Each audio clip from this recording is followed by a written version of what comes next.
Okay, so let's go on to the next part of the video. I'm going to actually play that again, and then we'll continue on. Here we go.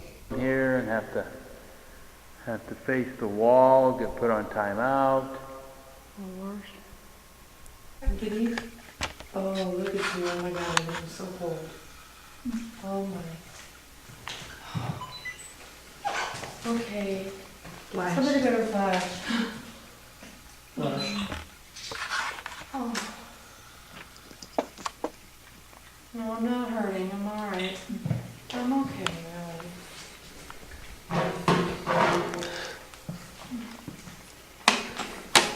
Did he try to strangle you? It must try to hurt you guys. Yeah. And he put you in a place outside.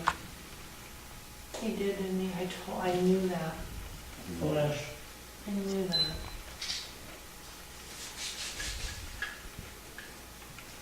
Did he abuse you? Did he cage you? Did he put you in a place outside and put you in cages and hurt you? Oh, God. You know what?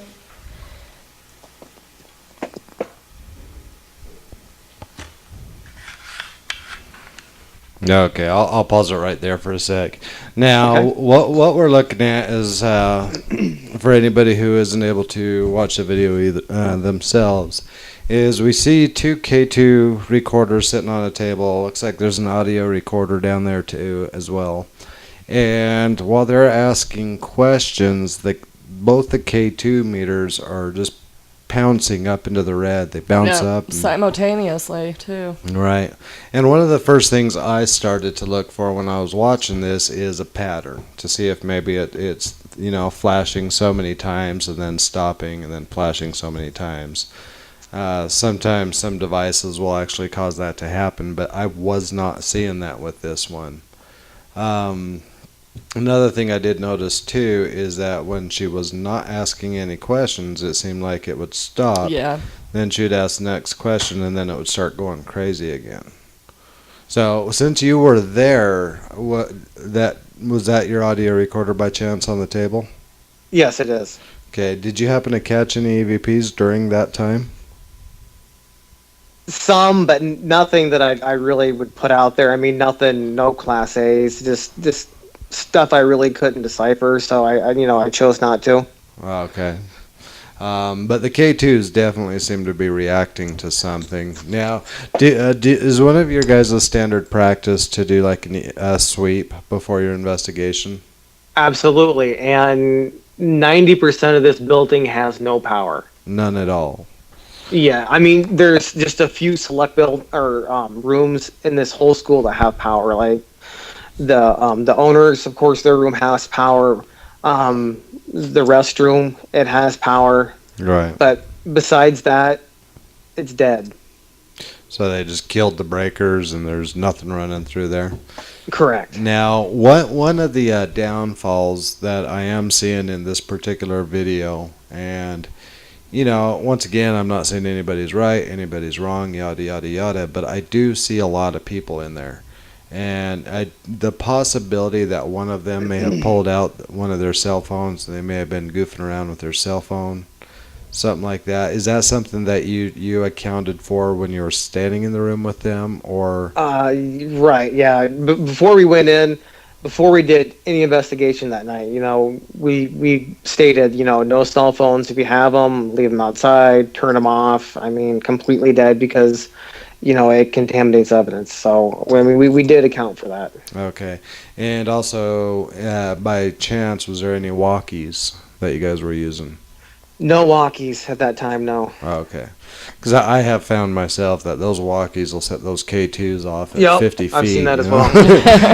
You could be clear on the other side of the building, and that sucker will still go off. Yep, I agree. Well, that's really cool that you made sure of all those steps prior to Right. doing this session. And I gotta say, watching the way those K2 lights are working with what you're explaining to me, Right. And I still have the chills from that other EVP. So. Yeah, Yeah, that the was first act, incredible. I tell you, that's something else that gets me all the time. I bet. So I'm going to go ahead and hit play from here. And how long does this K2 session take place? Do you remember? I believe in real time, I think it took place like 10, 15 minutes, but in the video, it's maybe half the video. About half the video. And is it mostly the K2 response that the video's about? Yeah. Yep. Okay. Right. It's just kind of Cheryl doing her thing, and just the K2's going right. Okay, so that is Cheryl, the one you were talking to us about. Yes, the one talking, leading the EVP session at that time. That is Cheryl. Oh, heck. Well, I'm going to just go ahead and play it from here because I want to listen to her in action. So Yeah, really. So here we go. I'm going to go ahead and just continue it from where we left off. Thank you for coming to talk to me. I wish I could hold you. I'm so sorry. Bless. It's okay. It's alright. Don't cry so much.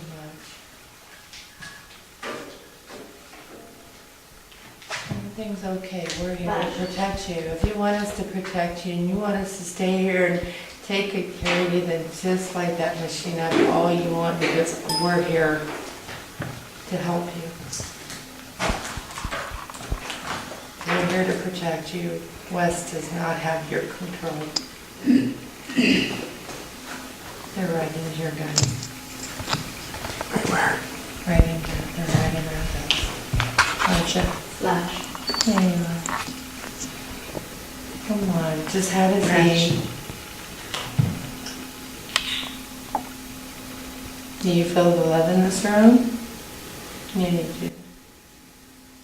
I'm so sorry for what happened. I have 3 children of my own. I'm so sorry. Okay, I'm going to stop right there because I just noticed something different with the K2s. Before they were both kind of hitting together at the same time, but a little bit later on they're kind of bouncing back and forth, like whatever it was actually moving. Right. Yeah. I think mine is the one closest to the bottom of the screen, and whoever else is like on the north side of the screen. So yeah, I do remember that as well. Yeah, I mean, for them to be that close together and for them to be able to alternate back and forth. That's pretty impressive. Right. Now, I can't tell the brand of that particular K2, but I know with my K2, where the sensor is, it actually shoots out of the back of the K2. A lot of people tend to use it as a flashlight, but it actually comes out the back. Is your K2 set up the same way? It is not. No. Okay, so I believe my sensor is more towards the front. is it? I am not 100% sure, but I'm pretty sure. Okay. Because, I kind of found that out by accident on mine. I was actually, let me kind of tell you a little story before I do it. My wife made an agreement with me way back in the day when I wanted to go nuts and start buying equipment. She told me that I had to find 2 purposes for it. So the K2 is an easy one because I told her if we ever had a problem with our electrical, I could use the K2 to Right. find the break, and she went for it.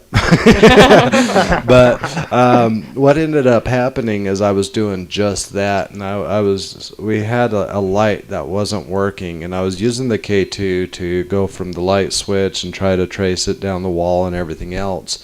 And when I first started, I was kind of pointing it like you would point a flashlight at the wall and trying to trace it. And I wasn't getting anything out of it. And then when I just I leaned up against the wall and I pushed the button and I noticed that the lights started to move. And then I realized that a K2 is kind of like a stud finder for electrical. And so you set it flat on the wall, you hold the button down, and then you slide it around the wall to locate things. But ever since they became more and more popular for the paranormal, I wouldn't be surprised at all if they moved that sensor from the back to up by the lights like you were saying. But If you haven't ever checked that before, that may just be, one more thing for you to be able to check into, because Yeah, absolutely. the reason why I ask is if by chance that is the case and maybe the sensors are on the back side of the K2, that means that whatever that signal is coming up through that desk, or it's a strong enough field to where it's able to wrap around it and to hit the bottom of it, which, once again, alternating back and forth, if it's moving back and forth like that, that has to be a pretty damn strong field to be able to go back and forth and back and forth, but small enough not to keep them both lit. But Right. that's just one of my mind dumps. Very interesting point of view, Josh. Yeah, I sometimes have those moments. That's why I usually stay behind the mic, not in front of it. Okay, here we go. I'm going to continue on with the video. It's all about love, guys. It's all about loving you. It's all about love. We're here for you. Here. Whoa. Did you guys hear something from back in here? Yeah, that's why I love this. I hear a curse word, I think. Oh, Yeah. hey. Oh, no. Terry Lee was going nuts on the keyboard. I'm sorry. I don't know where we were at. It was 3:15. 3:15? Yep. 1:05. Yeah. We'll go with 3:14. Huh? Shh.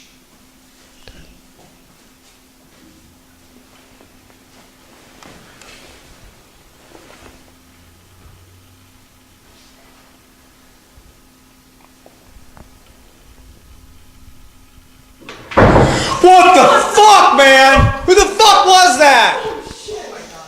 Okay. You know I have to stop right there, right? This is what I love. This is what I love about real teams, real investigators, no producers, no editors, no big fancy cameras or wireless microphones or any of that crap. Is this is real. Yep. That happens. That was real. That's a real reaction to something. There you go. Now, Right. I see on the video we're looking down a flight of stairs, and Right. it sounds like there was nobody down there, right? There is absolutely no one in the building. The owners, the Olivers, they weren't even there that night. Okay, so I think when this happened, it was just after midnight. We were there since 7 o'clock. There is absolutely no one in the building. okay, and just to make sure that's you behind the camera. Correct. So, all right, so now we know he could drop the F-bomb. Real people, Yeah. real situations, in real time. Real I investigation. mean, I don't get scared very often. I mean, it startled me, yes. Was I scared and wanted to leave? Absolutely not. I mean, as soon as I jump back and I say the F-bomb a couple times, then I run downstairs to see who it was or what it was or somebody was down there. I Oh, mean, yeah. it was like, oh my God, that just happened. And oh my God, I got to go see what it was type of thing. Well, also, things that people have to factor in is the fact that, you may be sitting in a place for, like you were saying earlier, you might be there for an hour or 2 hours, absolutely nothing happening. And then something like this. Everybody's calming down, everybody's getting relaxed, and everybody's Right. kind of getting in that mode, and then all of a sudden a friggin' door slams from downstairs. Exactly. I don't care who you are, that would make you jump. Right. And if the beginning of that video, you see the stairway going up to the principal's office, if you look down right at the base of those steps, you see that little wood plank that's going to happen in the next segment. Oh, Like minute number 309. If you look at that, you'll see that little shard of wood that I was talking about. That's going to be the next segment, is this piece of wood being thrown down the hallway. okay, from 309. Let's see. Yeah, if you look at like 309, you can see that piece of wood sitting right there. Oh, okay. And all right, I just backed up to 309. Who was that? Who's here? Huh? Shh.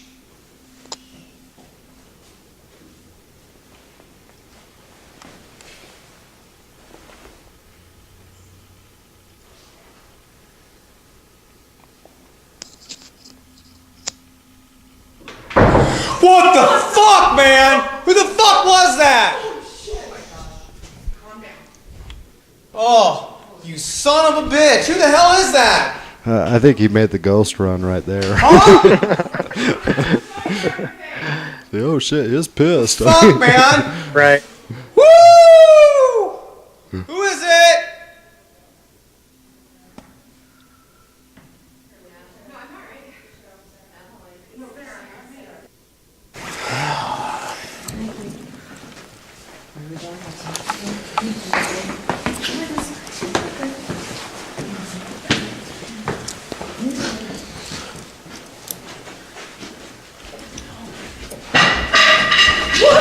Shit. Oh my god, it was that thing on the bottom of the stairs. There's a wood plank down here. board there? There's a board down here. She was already on the steps. I was on the steps, yeah. Hold on, I don't see where it went. Is the thing. Oh, it's right there. Over there. Okay, so it kind of stopped and popped out of it. How far away did it move? Halfway down the hallway. It's like something picked it up and literally just chucked it down the hallway. Somebody picked it up and threw it down the hallway. The door slamming and the piece of wood, they were 15 minutes apart. So In that real time. that was within a 15-minute gap. Yes. Whoever was there, it was either the janitor or the principal. I think it was the principal, honestly. He was mad at us because we have this little running relationship with this little girl named Jamie that she's really attached to me. Every time that I'm there, I have contact with her. I mean, tugs on my pants. My leg has been hugged. On one occasion, we were investigating with another team out of northern Iowa. And we were in the kitchen again trying to reenact the first segment with Cheryl and the K2s and everything. And we were rolling, just sitting there being quiet. We just got done trying to do a little ghost box session. We shut the ghost box off. And we have video of singing. This little girl, Jamie, she was singing. You can hear this on the video. She's singing la la la la la la la la la la for like 10 seconds straight. I don't have that on my site because I didn't shoot the video. Right. The other team did, so I didn't want to take their footage. But we have footage of this little girl, Jamie, singing to us. I mean, it's clear as day. So almost every time that I'm there, we have contact with this Jamie. And Jamie was one of the girls that were abused by the principal and the janitor. So since Jamie likes us, and so therefore he does not like us. Right, So you're a threat. we were a threat, exactly. Absolutely. We have always been a threat. So I mean, the whole ongoing Jamie principal janitor saga, I think that's why I am drawn there so many times. I tell people I'll be at work, I'll be at home messing around, and out of the blue, this place just keeps popping in my head. I don't know what it is. I just keep thinking about this place. I got to go back. I got to discover what's going on, what has happened. There's a story at this school that needs to be told, and somehow it wants me to tell it. I just have to figure out what it is. What the story is, Everything. yeah. Now, have you guys pulled history and research and kind of verified a whole lot of the reports of this place, or? We really have.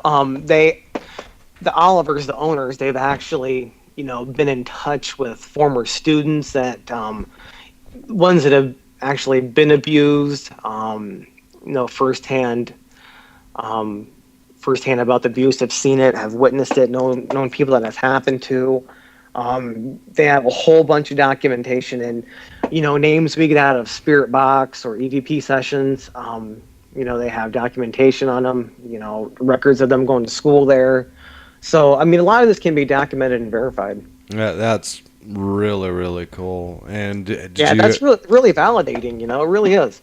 Oh, yeah, one of the things I say on the show a lot of times is that the research is very important. Knowing the history of the land and the people and whatnot is very important. But, I always tell people you can't bind yourself to just that because not everything was documented, not everything was recorded. So Right, exactly. just because you can't find the history doesn't mean it didn't actually take place. Well, and not only that, not necessarily every spirit is going to be from that location either. Yeah, I agree. I mean, there's a cemetery right across the street as well. I mean, the grounds itself are haunted too. They've had pictures of, kids playing in the playgrounds outside that are still there. I mean, the whole grounds have said to be haunted. That is so cool. Now, I'm having one of my little mind dump moments, and so just kind of bear with me on this. I told you. Just out of curiosity, what kind of equipment do you run on a standard investigation now? We have 1, 2, 3 Sony night vision cameras we use. We have a 4-channel DVR system. We have digital quarters. I think we have 4 of those. We have the SP7 Spirit Box, temperature guns, laser grid pointer. God, I'm trying to think what else we have. Of course, our IR lights. We also make EM pumps. Oh, you do make EM pumps. We do. We make those as well. So, we use those. Sometimes we use a couple of them together to see if we get more out of one or more out of two and just kind of try to experiment. Off the top of my head, I think that's all we use. Okay. I mean, I'm sure I'm forgetting a couple things, but Yeah. for the most part, that's the standard stuff that we use. Well, the reason why I was asking this is because I know Saturday is too soon for us to do something, but maybe some in the time in the future. If you guys had a way to have an internet connection there while you're doing an investigation, Right. we might be able to brainstorm a way that we could actually broadcast your video feed live while you're investigating. Right. We've done some Ustream feeds, like during breaks and stuff. We've been in locations that have a strong enough internet connection. We'll take a break and, we'll jump onto Ustream and, broadcast where we're doing from and, give a rundown what's going on or do a walkthrough of the location. So Right. whoever wants to join us that night can get a rundown of what's going on. Yeah, if you guys are up for it, maybe we could kind of throw some ideas together. Maybe not this Saturday, but the next time you go out there. Because, Yeah, that'd be great. One of the things that a lot of people don't think of is we have no idea what it's like where you're at. Just, Right. vice versa. Because I was on the phone with somebody from out of state yesterday, and I drove around the mountain, and they laughed because they don't have mountains. So to hear somebody say, "Yeah, I was driving around the mountain," just Right. doesn't make sense. And No, not at all. We have a lot of farmland here, so no mountains to see forever. Right. And, so be able to bring a little bit more of your home to us so everybody can understand a little bit more about where you guys are coming from. And not just that, but we have a lot of listeners as well that aren't necessarily part of teams, but they're looking for help. Right. And, you go online and you do a search for paranormal group, and I don't care what state it is, you do a search for groups in any state, you get overwhelmed with hundreds and thousands of different links. Say, hey, check us out. Hey, look at us. Hey, look at us. But Right. you really don't learn a lot from a team from their website. Now, what I mean by that is you learn a lot more by conversing with people, by talking back and forth, asking questions, getting answers, or, actually having conversations. And so that's part of what we're trying to do here on this station is people can actually listen to the teams, listen to how they talk, listen to how they conduct themselves, also view what they consider to be evidence or non-evidence, and really be more informed of who they're trying to contact and why they're trying to contact them. And, from talking with you a couple brief times on Facebook, Right. Really digging into your website. I actually have watched quite a few of your videos. Um, I really respect the way that you guys kind of pulled everything together. You guys have been around since what, 2010? Correct. Yes. Right. You guys are going out there, you're doing public investigations, you're pulling people in so they can experience it a little bit more. You're doing Ustream feeds so people who actually can't physically be there that night can still feel like they're a part of it. Right. You know, all these things that you do and all these things that you're putting out the effort for speaks volumes about who you are and what you guys are all about, you know. And Right. Thank you. I really appreciate that. I mean, we really try hard to do what we do justice. On a side note, I think Cheryl has joined us on the chat here. I see Cheryl's name on there. So hi, Cheryl. How you doing tonight? Yeah, I mean, like I've said this a million times before. Everyone that knows me, I am very, very. I guess what's the word? I keep this group, close to the cuff, close to my chest. I mean, it really means a lot to me. I think what we've done is, I don't think it's great, but I think what we put out is, good stuff. We're not going to put out crap. We take what we do very serious. So I'm very selective on who's in our group because I don't want anyone to, tarnish our name or, speak bad about us or, I mean, we take what we do very serious. I mean, I guess that's enough said. yeah, and it shows. It definitely shows. And, if, say, for example, if anybody wanted to go to Iowa, now you mentioned you're in the center and Cheryl is like 4 hours away. Right. Right. Say, for example, somebody wanted to come to Iowa and they wanted to experience a location. Would you have recommendations for them of places they can go and look into and possibly be able to investigate? Absolutely. If they want to go to Western Iowa, Central Iowa, Eastern Iowa, Southern Iowa, I mean, we've been all around the state. I mean, depends where they are, where they want to go. I mean, if I don't know a great location, we know a lot of the best teams in Iowa where we can get them hooked up or situated and get them phone numbers or, So you're the go-to get them guy. in touch with the people that they need to get to, book a venue. Very cool. So like Terry Lee was going to say, you're the go-to guy for Iowa. I hope so. I mean, I'm not going to say that by any means, but Oh, you don't need to. I just did. So. And so did I. I appreciate that. Well, no, that's really cool. I want to kind of jump back into your equipment that you have. Okay. We kind of talked about it, but we really didn't get into very much details. Sure. Let's start off with your IR illuminators. Now, I believe you have two different sizes. Is that correct? We do. We started off making just small, like 5 bulb units, just to kind of test. The first ones we did were just going to be like placed around a room to help illuminate a little further. Then we got into building like bigger 10 bulb units that we actually put a mount on where you can put on a mounting bracket to put on your camera. Right. And those are the ones that we produce now. That's the standard one that we do because we felt that it's more in demand by people where, you can go to Radio Shack or Amazon or, Best Buy or wherever you want to go and get your bracket and just screw it on there. I mean, you'll be rolling it in a matter of seconds once you get this light. So we found out that it's more popular. I mean, we've sold, I don't know how many of the small 5 bulb units, maybe 5 or 6, but we've sold a ton of the 10 bulb units. It seems to be more popular, more in demand, gives you more illumination.